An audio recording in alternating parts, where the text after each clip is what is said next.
Hey guys and gals, it's Sean Grady with Heads Up Pro. Got our fifth video finished. Today is September the 25th. I'm recording this video at about, I think it's like 9:30 here in Vegas. I only played one game today. I was busy.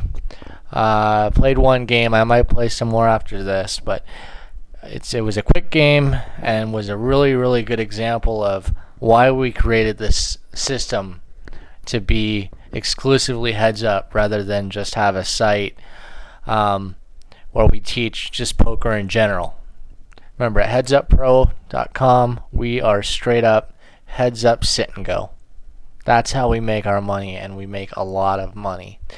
Okay, so the guy I'm playing, Darky 177, is a perfect example of, I'd say, about a third of the players that you play. I call them pleasure players. And in the upcoming course 103, which is going to be out this Thanksgiving, we dive more into that. But we do mention it in 101 and 102, which is out now and available at headsuppro.com. A pleasure player, in brief, is not necessarily a bad player, but perhaps someone who's playing for fun. I would define every player in the casino that's at the blackjack table or the craps table a pleasure player, because they're playing a game that they know they can't win. So, profit and money is not really their motivation. Also, another definition of a pleasure player in the heads up world is, maybe someone who plays in 6-man or 9-man sit and goes, or even cash, and they figure, hey, let's give heads up a try.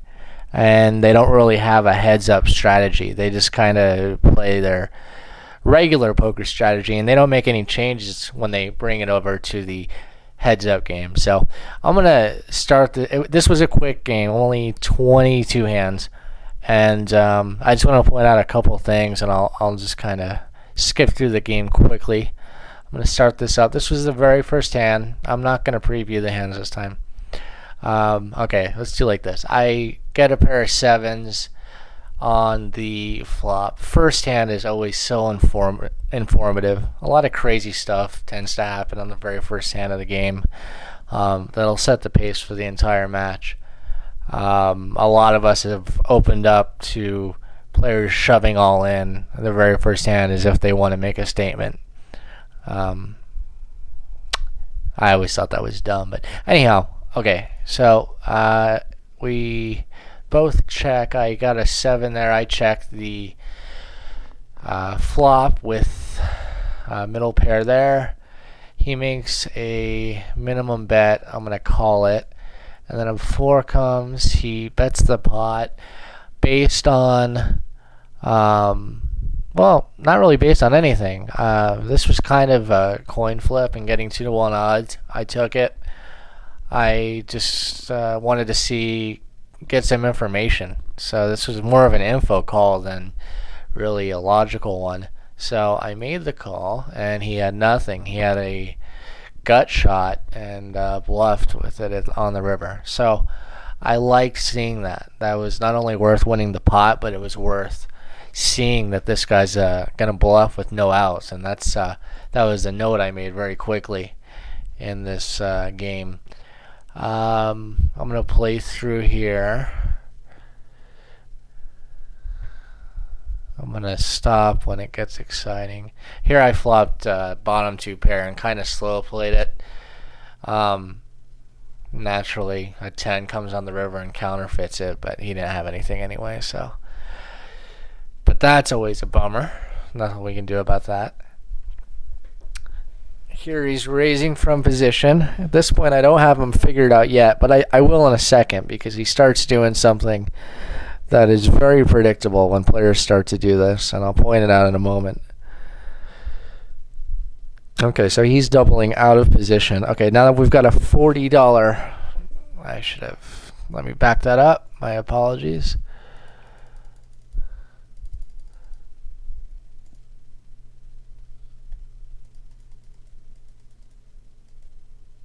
Okay, I'm sorry about that. We have a 20 to do. Okay. Sorry about that. So we have a $40 pot, and he bets 10. That's like one of those weak bets that screams, I have ace king, don't raise me, or screams, I have 9, 10, don't raise me. You know, and it's just very predictable. I mean, that stuff. I know that stuff happens in the cash games and in the normal sit and goes, but when it happens in a heads-up game, it's like, God, you might as well show me your cards. I've got no piece of this board, so I'm not going to make any moves right here. I could have, but I don't want to dissuade him from making that sort of predictable play in the coming hands, and he doesn't disappoint. Here he triples it to 30. I've got a nice hand, and oh, that's a nice little flop there. Always very, it's always like, gosh, it's heads up. How do I play this? I'm out of position. I flop the joint. So let's see, I did check, right? Yes, okay. There's the flop. I checked. He bet the pot, which I'm loving. Now I can either raise here, but then I mean, my philosophy is if you check raise a paired board, you're either basically telling him what you have or you're making a play. And I didn't really based on that last hand where he's betting minimum, I don't really get this guy for a playmaker, so I just flat called. Got a jack on the turn, which I liked because if he's got some kind of drawing hand, that's good. Again, I checked, and then he made that pussy bet again of 30. So now I'm kind of like, oh God, he's probably got like ace high or I don't know. That minimum bet can mean a variety of things, but it never makes sense. So again, I just call it. As it turns out, I should have raised. Now 5 comes, which is beautiful because now we've got a flush and possible straight. I was contemplating, what do I do here? Most of the time in this situation, I just shove all in and figure, you know what? The guy's either got maybe a king, maybe a queen even, and just enough to just call and end the game. But for whatever the reason, based on his very timid bet on the turn, I just bet half the pot and he flat called. As it turns out, he had the nut straight. So I think I could have, I'm pretty confident I could have won the entire game right there. But I don't know. There was a flush out there. There was a paired board, so who knows. So I'm going to fast forward several hands here because nothing too exciting happened here.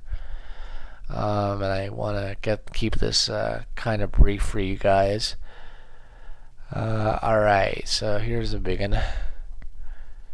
6-7 from the button. I'm doubling. He triples it. I flop a nice little 6, and then once again he makes that minimum bet. And this time I'm not dealing with it. I believe I had him on maybe some overcards. Worst case scenario, a pocket pair of 10s or better, but I raised because if he would have checked, I would have bet 80 anyhow. And he called. He checks to me, and I bet half the pot. He called. So now I'm like, oh, I hope he didn't have that pocket pair. Not worried about the jacks. Kind of figure maybe he's got a flush draw. He checks. He's got ace high. So pleasure player. Another player overplaying ace in a heads-up match, and a lot of teachers will argue with me about how powerful an ace is in heads up, but I don't know. I let the dollars do the talking. Let's move on. I'm going to skip through a few of these hands that were pretty much just folded on the flop. Let's see what we got here. There's just 3 more left to go. Alright, so here's a good example. He bets the pot, and I've got bottom pair, and that's just me being comfortable with position. I've got bottom pair. This guy's kind of creepy. He's making bets with nothing, no draws or anything. And I called it, you know, whatever, screw you.